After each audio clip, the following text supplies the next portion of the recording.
On en parlait évidemment, cette campagne d'entre-deux tours, elle est marquée par la chasse aux mélanchonistes. Et pour les séduire, Emmanuel Macron et Marine Le Pen ont adapté leur stratégie. Un zoom signé Norbert Evangelista. À 4 jours du verdict des urnes, les candidats abattent leur dernière carte. Sur la question brûlante du climat, le président candidat mouille enfin sa chemise en pariant gros sur la pièce maîtresse d'un éventuel futur gouvernement. Mon prochain Premier ministre sera directement chargé de la planification écologique. Pour assister ce super ministre, Emmanuel Macron en sort 2 autres de sa manche, l'un chargé de la planification énergétique et l'autre de l'écologie territoriale. Aucune annonce de dernière minute en revanche pour la candidate du Rassemblement national sur le climat. Tout juste peut-elle encore rétropédaler sur son objectif de démanteler le parc éolien déjà implanté en France. C'est pas démanteler, c'est ne plus aider l'installation et attendre qu'elles finissent leur vie parce qu'elles ont une durée de vie. Vous attendez qu'elles finissent leur vie pour les démanteler. Pour ne pas les remplacer, on ne va pas aller les démonter en plein champ. Recul aussi sur le thème de l'immigration, le voile précisément, dont l'interdiction était essentielle pour l'extrême droite. Interpellée sur cette question par une femme portant un simple voile, Marine Le Pen infléchit finalement sa position. Ce sont des problèmes qui sont des problèmes complexes. J'en suis parfaitement consciente de cela. Je ne suis pas, obtus. Mais il faut régler le problème des femmes qui sont obligées de mettre le voile parce qu'elles sont sous la pression des islamistes. Plutôt qu'un recul, un pas de côté enfin pour le président candidat sur sa réforme des retraites, dont le cap était fixé à 65 ans sans embarder, avant d'entendre que rien n'est finalement tracé. Oui, il y a une place à la négociation. Oui, il est nécessaire qu'il y ait une progressivité. Ça ne va pas tomber comme ça, mais il faut absolument que nous améliorions le sort des retraités.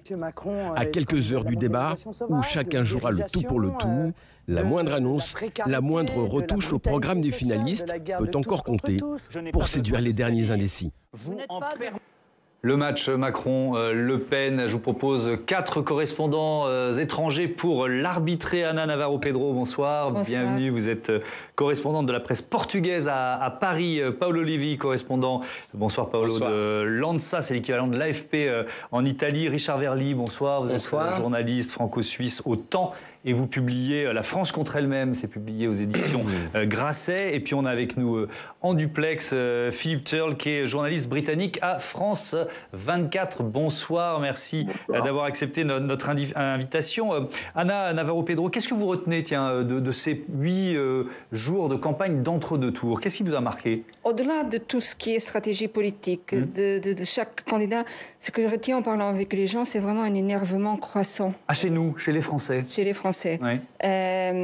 Si on commence à parler de politique, et je sais bien que vous dites qu'il ne faut jamais parler de politique avec les gens en société, mais on sent un énervement croissant, un non-choix pour beaucoup, une contrariété sur les 2 finalistes qui ne correspondent en rien à leurs souhaits.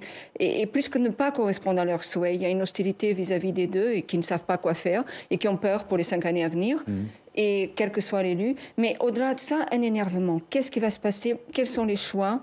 Il y a un certain pessimisme aussi qui teint les propos, qui déteint sur les propos des personnes contactées. Ça, c'est la chose qui me frappe le plus et je l'ai vu augmentant depuis le premier tour jusqu'à maintenant. Je ne sais pas, peut-être ça se calmera d'ici dimanche, on verra bien que les choix seront faits, donc il y aura un apaisement.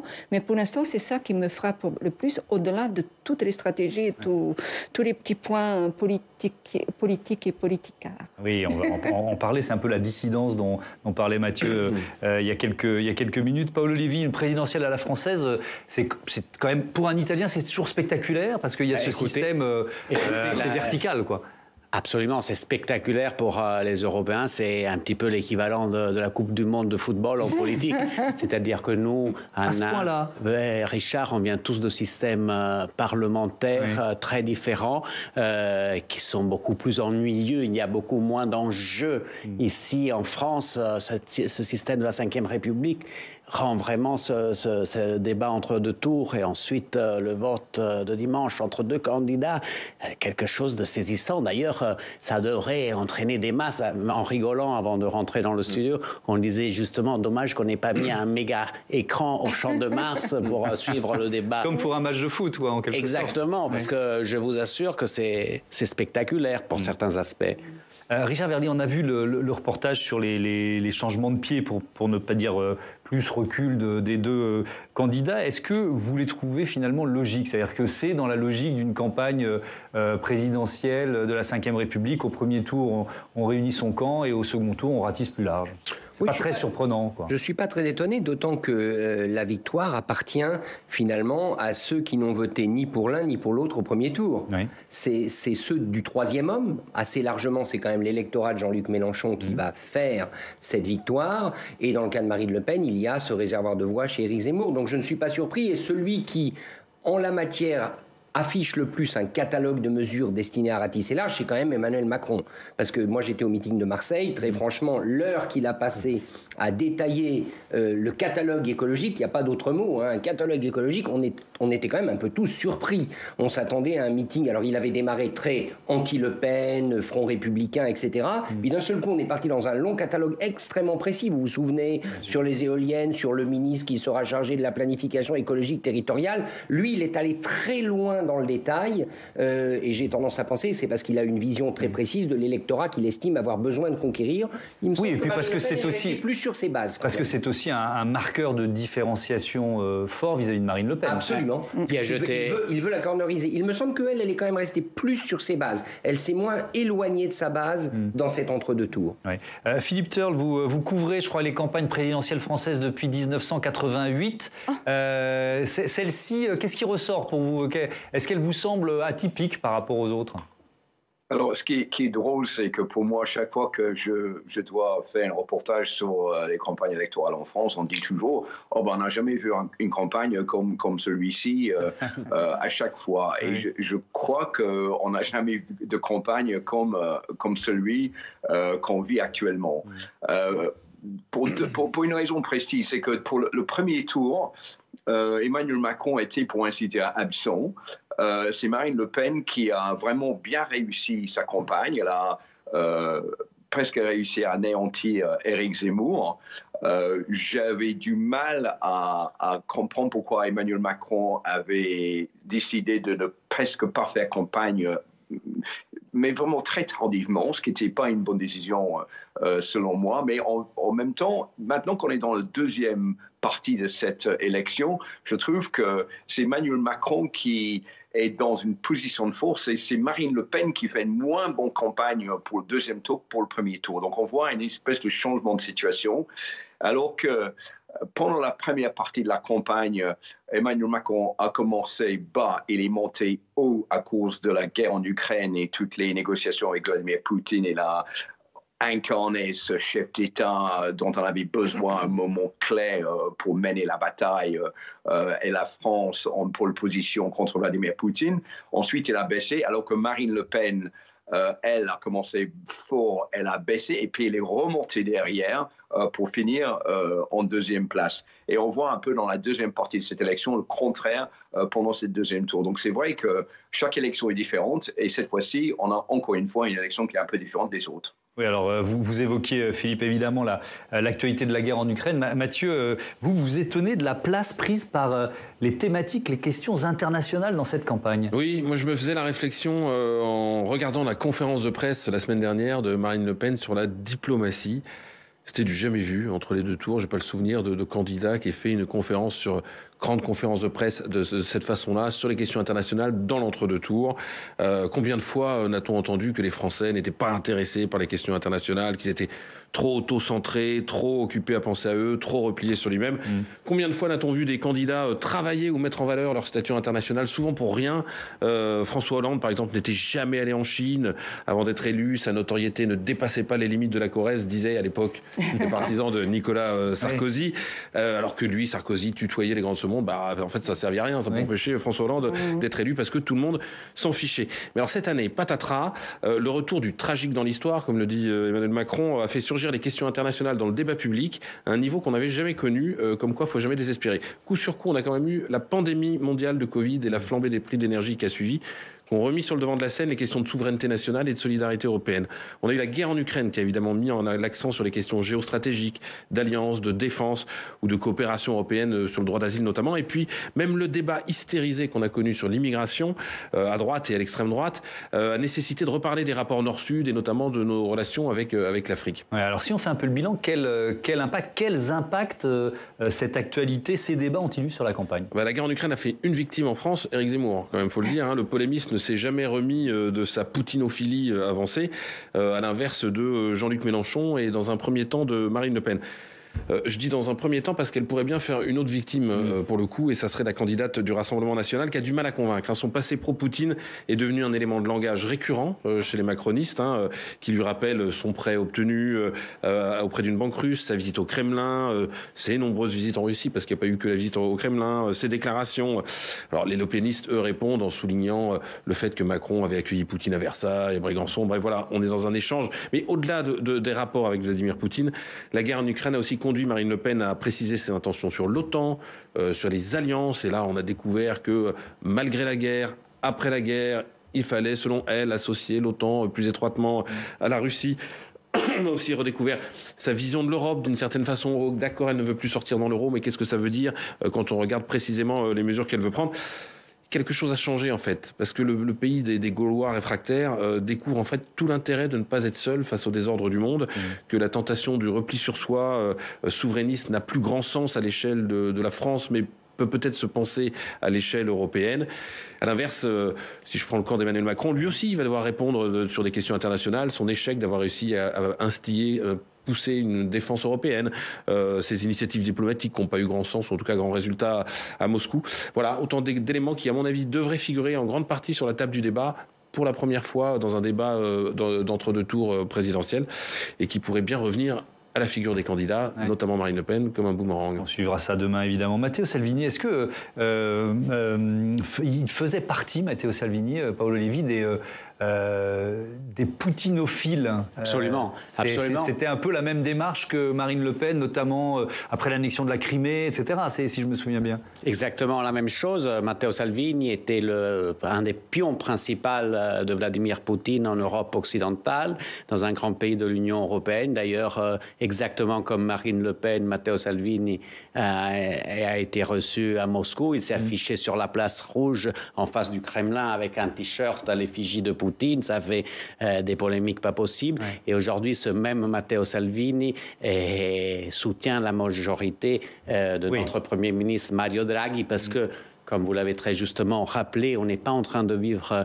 hélas, une période normale de notre histoire. On est en train de vivre des crises successives très, très graves, très, très profondes. Il y a notre système de valeurs européen qui est remis en cause et menacé chaque jour de façon même pas plus cachée par la Chine et par la Russie. Et aujourd'hui, il y a un seul impératif crucial, c'est celui de rester unis, non seulement à l'échelle nationale, mais à l'échelle européenne, parce que sinon, on ne tiendra pas debout et on se fera, dans 5 ans, on n'aura que le choix si devenir des satellites de la Russie, de la Chine ou des États-Unis. Donc, même un populiste comme Matteo Salvini, qui très longuement a soutenu des positions anti-Europe, aujourd'hui s'est mis derrière Draghi et soutient lui aussi ce principe de réalité. Donc, ça veut dire que depuis 2 mois, il dénonce très clairement la guerre en Ukraine. D'ailleurs, en Italie, il y a une autre figure montante qui est encore plus à l'extrême droite de Matteo Salvini, qui s'appelle Giorgia Meloni, qui avec son parti Fratelli d'Italia est monté en flèche dans les sondages et aujourd'hui apparemment c'est le premier parti en Italie. Je vous rappelle qu'en Italie on va voir les élections dans un petit peu moins d'1 an. Mais voilà, tout ça pour vous dire le revirement aussi d'un allié de Marine Le Pen, Matteo Salvini, qui est aujourd'hui, c'est paradoxal, mais pour expliquer à un Français, c'est comme si Le Pen gouvernait dans une majorité d'union nationale aux côtés d'Emmanuel Macron, justement parce qu'il y a des menaces qui nous viennent de l'extérieur. Et c'est un moment tellement grave pour notre histoire et pour notre existence même que tout le monde doit faire bloc. Oui, et on y reviendra parce qu'on va parler d'Europe, mais c'est effectivement, on voit que le changement de pied, c'est en miroir par rapport au positionnement de Marine Le Pen. C'est vraiment intéressant de voir ce que Matteo Salvini fait depuis 2 mois. Anna Navarro Pedro, cette admiration de Marine Le Pen pour Vladimir Poutine, ça n'a pas empêché plus de 8 130 000 Français de voter pour elle au premier tour. Comment vous l'analysez ça? Et il y en aura beaucoup plus au second, hein, c'est évidemment. D'abord, je crois qu'elle dans sa façon de s'en libérer, elle a été, elle a porté moins d'attention, par exemple, qu'Éric Zemmour ne l'a fait à l'époque. Et elle n'a pas, bon, c'est comme ça, quoi. Grosso modo, c'était ça, en disant, oui, c'est pas bien l'invasion, mais elle n'a pas donné un angle, elle ne s'est pas défendue vraiment. Et du coup, ça a glissé sur elle. Puis, je ne pense pas que ceux qui votent pour Marine Le Pen dans la France profonde aient une grande conscience des grands enjeux internationaux de basculement dont parlait Paolo à l'instant. Et c'est un peu la faute à cette campagne électorale. On en parle. Moi, je dirais pas ça. Je pense qu'ils en ont conscience, mais sous l'angle, comme nous tous, sous l'angle du pouvoir d'achat. Quand ça reste la préoccupation première des Français, et c'est le premier impact de cette guerre en Ukraine. Voilà, sous l'angle du pouvoir d'achat. Mais ils étaient bien conscients aussi qu'il y avait déjà une inflation avant. Et les questions internationales. Est-ce que les gens disent, c'est la faute à Poutine, donc c'est la faute à Marine Le Pen? Je ne pense pas qu'on fasse cette liaison.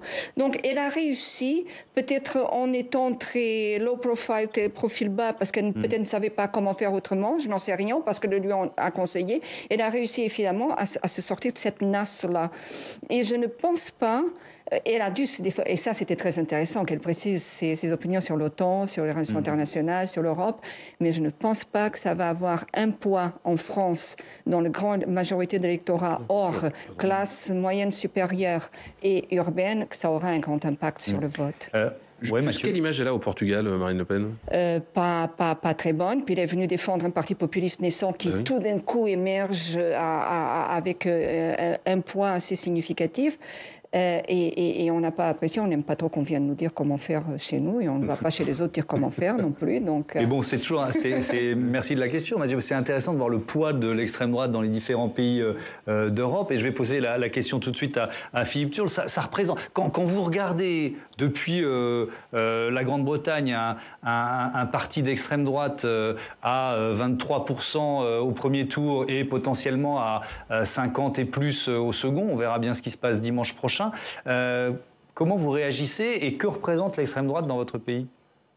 Alors, on a toujours un peu de mal à comprendre pourquoi la France est tellement tirée entre Emmanuel Macron d'un côté et Marine Le Pen de l'autre. Et d'ailleurs, depuis 2002, avec l'élection, le deuxième tour de Jean-Marie Le Pen, et on a du mal à comprendre comment c'est possible en France aujourd'hui que la famille Le Pen arrive toujours à obtenir de aussi bons scores.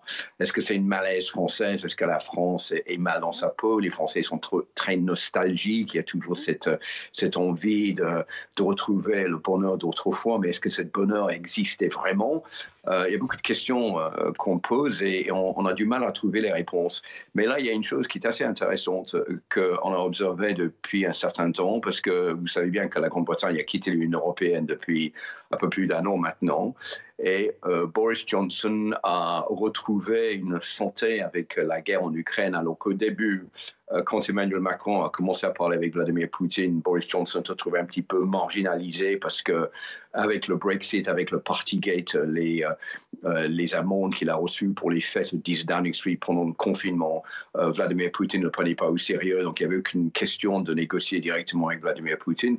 Maintenant, il a repris un peu la poids de la bête en disant que la Grande-Bretagne, étant indépendante de l'Europe et étant membre permanent comme la France du Conseil de sécurité des Nations Unies, est dans une position maintenant de prendre des décisions indépendamment des autres pour porter de l'aide à l'Ukraine.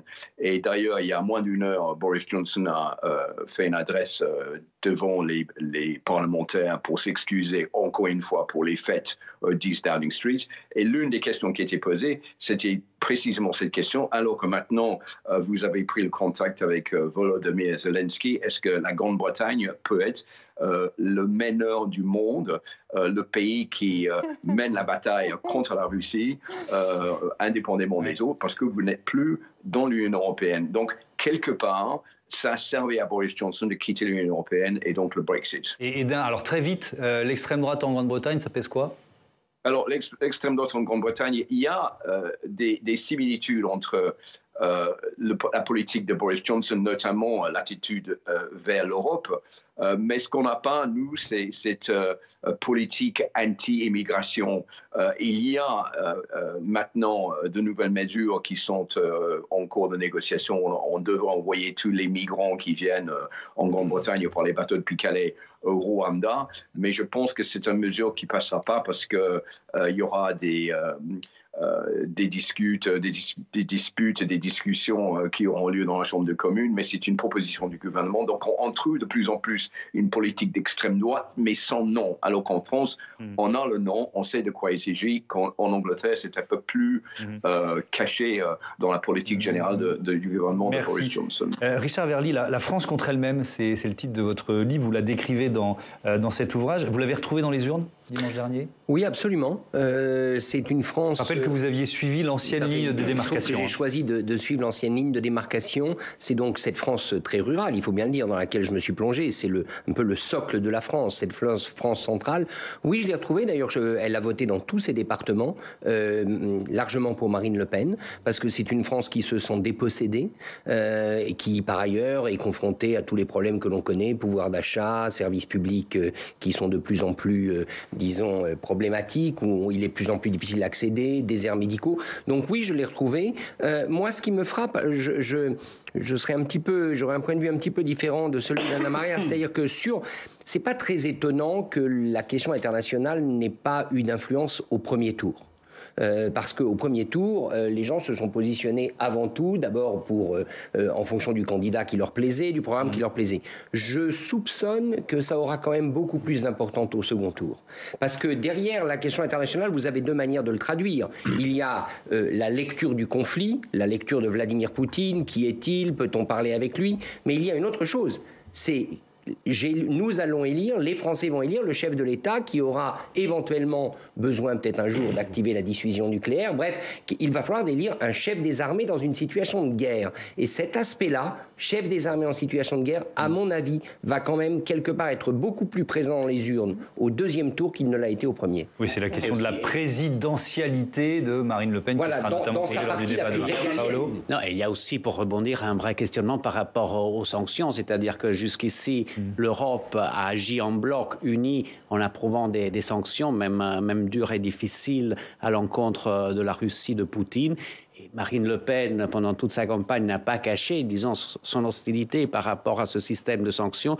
Et donc, on se demande si un pays si important en Europe comme la France va avoir une dame opposée à ces sanctions à sa tête. Ça va remettre en question tout. Et ça va être une grande victoire pour Poutine, je pense aussi. Oui, alors justement, l'Europe, écoutez ce qu'en dit Bruno Le Maire, le ministre de l'économie. C'était ce matin sur Europe 1. Il dit que c'est l'avenir de l'Europe, de son centre de gravité qui se joue avec cette présidentielle. On l'écoute.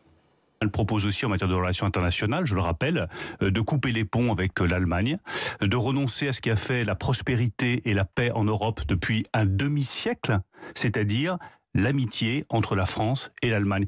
C'est tout simplement une folie. C'est le reniement de 50 années d'histoire de la France et c'est, en termes économiques, une aberration complète. Ce qui nous a permis de préserver la paix et depuis maintenant plus d'un demi-siècle sur le territoire européen, c'est le fait que deux anciens ennemis, la France et l'Allemagne, ont décidé d'avancer main dans la main. Quand on veut être président de la République, on est dépositaire d'un héritage. L'héritage de l'histoire de France depuis 1945, c'est ainsi qu'a voulu le général de Gaulle. Vous pensez vraiment que la candidate veut remettre en cause cet héritage ? Oui, je le pense sincèrement. Voilà pour les déclarations de Bruno Le Maire ce matin. Anna Navarro-Pedro, c'est clairement deux visions de l'Europe qui s'opposent là dans cette campagne présidentielle française. Mais il y a un crescendo aussi dans les attaques, mais alors qu'il argumente, Bruno Le Maire qui nous explique sur quoi il se base pour aller si loin aussi dans l'analyse. C'est clair que ce sera une Europe différente si Marine Le Pen est à sa tête, et c'est clair, on a déjà eu ce débat avec Paolo, c'est clair qu'il y aura un coup d'arrêt à tout ce qui se fait en Europe en ce moment. Mais est-ce la fin, est-ce la mort, sauf si on est très fragile, mais vous savez, pourquoi baisser les bras, même si par hasard Marine Le Pen venait à être élue, pourquoi baisser les bras en Europe, même si la situation est difficile et compliquée. C'est Napoléon qui disait, la seule bataille perdue d'avance, c'est celle qui n'est pas livrée. Alors livrons-la, cette bataille, si jamais c'est le cas. Mais ne baissons pas le bras. La rhétorique de la peur, le crescendo, tout sera détruit, etc., ça fait partie de la campagne électorale, c'est le vent de guerre. C'est sûr. Mais à force d'exagérer, est-ce qu'on ne va pas finir par anesthésier les peurs et les réticences? Alors, dans cette... Paolo, non, aucune exagération. Non, je parlais de Bruno Le Maire et des attaques macronistes. Mais je ne veux pas soutenir forcément Bruno Le Maire, mais regardons les choses concrètes. En juillet 2020, il y a quelque chose de très important qui s'est produit en Europe, c'est-à-dire l'Union européenne, grâce aussi au travail acharné de la France, a adopté quelque chose de très important qui s'appelle le plan de relance européen. C'est quelque chose qui nous a permis, avec 750 milliards d'euros mis sur la table pour la première fois, de quelque part repartir après la crise sanitaire et tous ces aléas économiques. Ce plan de relance n'est pas un truc, il est là et il a été fait grâce à la France et à l'Allemagne. C'est clair que si Marine Le Pen veut s'opposer à une politique franco-allemande qui a été le moteur de l'Europe depuis l'après-guerre jusqu'ici, une telle issue, un tel résultat, un tel instrument, on ne l'aurait pas. Donc c'est très concret tout cela. Et donc le risque est qu'une victoire de Marine Le Pen puisse remettre en cause le processus d'intégration européenne qu'on est en train de vivre en ce moment, et ça serait vraiment se tirer une grosse balle dans le pied à un moment de l'histoire où d'autres superpuissances comme la Chine ou la Russie veulent nous diviser à tout prix. Ça serait vraiment myope de notre part. Richard Verly, vous y intervenir. Oui, non, moi ce qui me frappe, c'est le discours de Marine Le Pen qui est au fond presque belliqueux sur l'Allemagne, il faut bien le dire. Elle a des paroles extrêmement dures. Moi, j'avais eu l'occasion de l'interviewer auparavant, et c'est pas nouveau chez elle. Elle veut régler des comptes avec l'Allemagne parce qu'elle estime que l'Allemagne domine la France. Ça, c'est sa vision. Donc déjà, ça, c'est très dur. Mais la vraie question, c'est, une fois qu'elle va arriver à Bruxelles, elle va faire quoi? Parce qu'elle n'arrête pas de dire, je vais obtenir des partenaires européens. Mais que je sache, les partenaires européens sont 26 plus la France, 27. Elle explique qu'elle aura M. Orban. M. Orban, croyez-moi, il a toujours très bien su ménager les intérêts de la Hongrie et dire une chose à Bruxelles et dire une autre chose à Budapest. Et quant aux Polonais, dont on pourrait penser qu'ils sont les alliés naturels de Mme Le Pen, ce sont des atlantistes finis, ils sont complètement pro-américains. Donc avec qui va-t-elle faire une coalition? Parce que si on s'attaque à l'Allemagne, imaginons, faisons un peu de politique fiction, si on s'attaque il faut avoir des soutiens derrière. Il faut avoir des soutiens derrière. Alors là, la vraie question, c'est celle-ci. Alors, est-ce que l'Union européenne résiste à la perspective? Je ne sais pas. En tout cas, elle réclame de l'argent à Marine Le Pen via l'Office européen de lutte antifraude. 137 000 € que la candidate RN aurait détourné quand elle était au Parlement européen. Son père, Jean-Marie Le Pen, son ancien compagnon Louis Alliot et Bruno Gollnisch sont également accusés. Au total, ça fait 617 000 €. La candidate RN, elle parle de coups fourrés. On l'écoute. Les coups fourrés de l'Union européenne quelques jours avant le second tour, j'ai une grande habitude de cela et je pense que les Français ne sont absolument pas dupes. Je conteste évidemment absolument ces accusations dont je n'ai pas eu connaissance, ce qui déjà pose un problème en termes d'état de droit, dont on ne m'a fourni aucune preuve, aucun élément, malgré d'ailleurs les demandes que j'ai pu faire dans le cours de la campagne. Anna Navarro-Pedro, le timing interroge, on peut dire, à minima, on peut dire ça? L'Union européenne est attaquée, elle se défend peut-être, on peut bien le demander, c'est bien ce que je disais, elle livre bataille. Mais oui, évidemment que le timing interroge, et c'est une forme de défense, et peut-être que cet argument-là peut porter préjudice à la candidate, peut lui faire perdre quelques voix, si jamais certains électeurs considère que c'est important, une certaine probité dans la gestion de la chose publique. On rappelle que Marine Le Pen a été plusieurs fois convoquée par la justice, qu'elle a refusé plusieurs fois de s'y rendre, et que les liens compliqués... Oui, mais ses relations avec la justice, en tout cas, n'ont pas forcément gêné son parcours politique jusqu'à présent. Jusqu'à présent, oui. Je voudrais qu'on parle du débat qui se prépare demain soir. Là aussi, Paolo Levi, est-ce qu'il y a un équivalent en Italie de grands... Ça rejoint la question que vous posiez tout à l'heure, j'imagine que la réponse est non, mais de grands débats comme ça qui passionnent, enfin on verra quelles seront les audiences demain soir, mais qui passionnent les Italiens. Oui, mais c'est pas comparable à cet enjeu du débat en France qui est vraiment comme une finale du Coupe du Monde. Et On a des débats, bien sûr. On a aussi, comme vous, un ADN très, très politique. En Italie, on est un peuple très acharné, on se passionne beaucoup pour la politique. Il y a dans le mode de scrutin des municipales, il y a des ballottages de deuxième tour entre les candidats à la mairie de Rome ou de Milan. Et là, il y a le débat. Et c'est au niveau national, le gouvernement central, non. Et c'est pour ça que tous les yeux aujourd'hui sont rivés sur la France, parce que le scrutin français aura un impact direct sur la vie de nous tous, en Italie, en Grèce, en Allemagne, en Espagne. C'est vraiment un enjeu et un vote crucial pour l'avenir de l'Union européenne.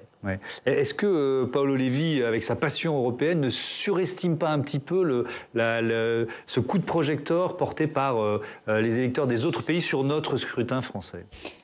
Est-ce qu'au Portugal, on se passionne autant pour Pas autant qu'en Italie, visiblement. Oui. Mais on se passionne évidemment. On est inquiet parce que le Portugal, c'est un des petits pays de l'Union européenne et donc assez dépendant de l'Europe pour un certain nombre d'affaires publiques, même pour des financements, etc. Bon, nous sommes tous dans une grande phase de financement d'une grande relance de l'économie européenne, donc la France incluse, n'oublions pas.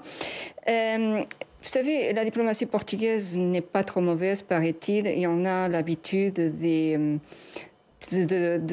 faire tomber dans le réel les gens qui gouvernent. À un moment donné, on est confronté au réel quand on est aux affaires. Soit on entre dans une sorte d'utopie, et là, quelque chose du domaine plutôt explicable par les spécialistes psychologues, mais sinon, on retombe dans le réel, dans la gestion des affaires. Il y aura bien les visiteurs du soir, ceux du MEDEF, ceux des acteurs économiques, il y aura l'Europe aussi, il y aura les pressions, et puis parfois pas très fortes, ou les vraies batailles, parfois par quelque chose de rond, d'agréable, de sociable, vous voyez. Donc, non, on pense qu'on aura des temps très troubles devant nous si Marine Le Pen est élue. On ne pense pas que ce sera beaucoup plus facile. C'est une réélection d'Emmanuel Macron, pas pour l'Europe, évidemment. Mais on pense aussi que les choses ne seront pas... C'est pas la fin des temps. Oui. Pardon, et il y a une grande communauté portugaise en France issue de l'immigration. Est-ce qu'il y a un vote homogène ou est-ce que... Non, et il y a un vote très fort pour le parti de Marine Le Pen. Et déjà, peu de gens votent dans cette communauté, mais on a constaté un vote assez fort. Alors, il y a une thématique... Les Portugais sont très conservateurs. Ouais. Et cette communauté est venue en France il y a 3 ou 4 générations lors de la dictature, mais elle est venue pour des raisons économiques. Parce que c'est une dictature qui ne permettait à personne de manger à sa faim si on n'était pas bien né. Et je ne sais pas, il y a quelque chose qui se retrouve là de l'envie d'ordre, de Matraque. Oui, de direction. Non, il a fait matraque. Pas de matraque. Quand on fait comme ça. On va aller. Ne soyons pas caricaturaux non plus. Alors, je reprends la main parce que pour conclure, il nous reste 5-6 minutes. Ce sera forcément l'une des thématiques du débat demain, la question, la querelle autour de la place du voile islamique dans l'espace public. Marine Le Pen veut-elle vraiment l'interdire ? Il y a eu un peu de changement de pied. Le maire de Perpignan, Louis Alliot, et le porte-parole du gouvernement, Gabriel Attal, se répondaient ce matin par médias interposés. Écoutez. Il est quand même curieux que partout dans le monde, les femmes se battent pour précisément ne pas le porter, par exemple comme en Algérie il y a quelques années où il y a eu un mouvement massif de femmes pour ne pas le porter en raison de la pression sociale, et que nous on soit obligés de se défendre parce que nous avons cette mesure dans le programme. Oui, non, c'est la capacité à l'appliquer. Oui, c'est aussi aujourd'hui la marque de l'avancée d'un signe politico-religieux dans beaucoup de quartiers et dans beaucoup de villes. Ce sera un débat parlementaire, ça fera l'objet d'une discussion et puis ce sera mis en application au fur et à mesure. Mais c'est pas du jour au lendemain, on va aller verbaliser les femmes qui portent le voile parce qu'il n'y a pas de loi sur la question. Il faut donc bâtir une loi et le débat aura lieu. Interdire le port du voile partout sur l'espace public, ça veut dire très concrètement qu'elle considère que la priorité pour nos policiers, c'est d'aller pourchasser les femmes qui portent le voile pour les verbaliser. Moi, je pense que nos policiers sont plus utiles pour la sécurité immédiate des Français, pour aller traquer les délinquants, les trafiquants de drogue, et pour lutter contre l'insécurité dont sont victimes beaucoup de Français. Et alors, ça m'intéresse de savoir ce que vous en pensez, Philippe Turle. Comment la laïcité à la française et ce débat est perçu dans votre pays ? Déjà, je pense que le débat sur le port du voile est un non-débat en Grande-Bretagne et je trouve ce débat assez nul, hein, pour être honnête, parce que ça va être carrément impossible d'empêcher les femmes de porter le voile si elles le désirent. Il faut dire aussi qu'il y a beaucoup de femmes qui souhaitent porter le voile, donc c'est pas parce qu'elles sont obligées de le faire. Ça, c'est encore une mesure de Marine Le Pen pour essayer de se faire élire qu'elle trouve difficile à appliquer, donc elle rétropédale pendant cette deuxième partie de l'élection présidentielle. Et c'est pour ça que j'ai dit tout à l'heure qu'elle est en train de perdre la main lors de ce deuxième tour, parce qu'elle est en train de faire demi-tour sur plusieurs de ces mesures. Donc en Grande-Bretagne, autrefois, on encourageait les gens à manifester leurs différences, de porter le voile, de vivre dans leur communauté, mais tout ça a changé à partir des attentats de 2005-2006, où les Britanniques se sont rendus compte que c'était peut-être pas la bonne politique à mener, mais aujourd'hui, il y a une grande liberté en Grande-Bretagne pour porter les signes qu'on veut. C'est pas du tout la même chose qu'on trouve en France. Oui. Richard Verly, cette laïcité à la française, elle étonne dans pas mal de pays du monde. Hein. Oui, elle étonne, y compris dans un pays comme la Suisse, et notamment dans sa partie francophone, qui est extrêmement proche de la France. Ouais. Nous, on n'a pas du tout cette même approche. Et je parle d'un pays, la Suisse, où, vous le savez, par référendum, il a été décidé d'interdire la construction des minarets. Donc il y a eu une votation populaire qui l'a interdite. Mais les femmes peuvent porter le voile dans l'espace public, dans la rue, donc, et ça ne choque personne. Et d'ailleurs, si vous allez cet été sur les rives du lac Léman à Genève, vous serez surpris du nombre de femmes qui portent le voile, voire qui sont complètement vêtues de noir. Mais il est vrai qu'en général, ce sont des Saoudiennes plutôt faciles. Oui. C'est une des populations qu'on peut retrouver autour du lac, effectivement. Paolo Levi, ce débat sur le voile, bon, voilà, c'est clairement intéressant ce changement de pied de Marine Le Pen depuis 24 ou 48 heures. Comment vous l'analysez ? Écoutez, oui, elle cherche de revenir un petit peu sur son terrain classique. Elle se pose aussi en termes de gardienne de la laïcité, alors que la laïcité est une valeur républicaine et donc qui devrait être transpartisane. Et c'est aussi l'éternel retour d'un débat. Moi, ça fait 12 ans maintenant que je suis ici en France, et avant, je lisais tout le temps les journaux français parce que j'adore votre pays. Et c'est un débat vraiment qui revient cycliquement à chaque campagne. Il y a toujours le voile. Moi, j'arrive même plus à vendre mes papiers aux journaux italiens tellement c'est devenu banal. C'est toujours le même débat. C'est toujours la laïcité à la française qui est une laïcité un peu militante, qui risque parfois de devenir elle-même une religion tellement elle est radicale par moments, et que nous, comme l'a rappelé Richard, Au Philippe, depuis Londres, nous avons une autre approche, voilà, plus libre. Bon, c'est intéressant d'avoir ce regard. Allez, il nous reste une minute. Mathieu, je me tourne vers vous, parce que l'une des infos de cette fin d'après-midi, ce sont les déclarations de Jean-Luc Mélenchon sur BFM TV. L'une de ces déclarations, je demande aux Français de m'élire Premier ministre aux législatives. Oui, parce que ce raisonnement, et il dit quand même, je ne veux pas que Mme Le Pen prenne le pays, et je ne veux pas qu'Emmanuel Macron garde le pouvoir. Donc je demande aux Français de m'élire Premier ministre. Ils visent le 3e tour, mais c'est quasiment une consigne de vote quand même. Parce que je ne veux pas que Mme Le Pen prenne le pays, je ne veux pas que Emmanuel Macron garde le pouvoir. Oui. De qui serait-il le Premier ministre, Jean-Luc Mélenchon ?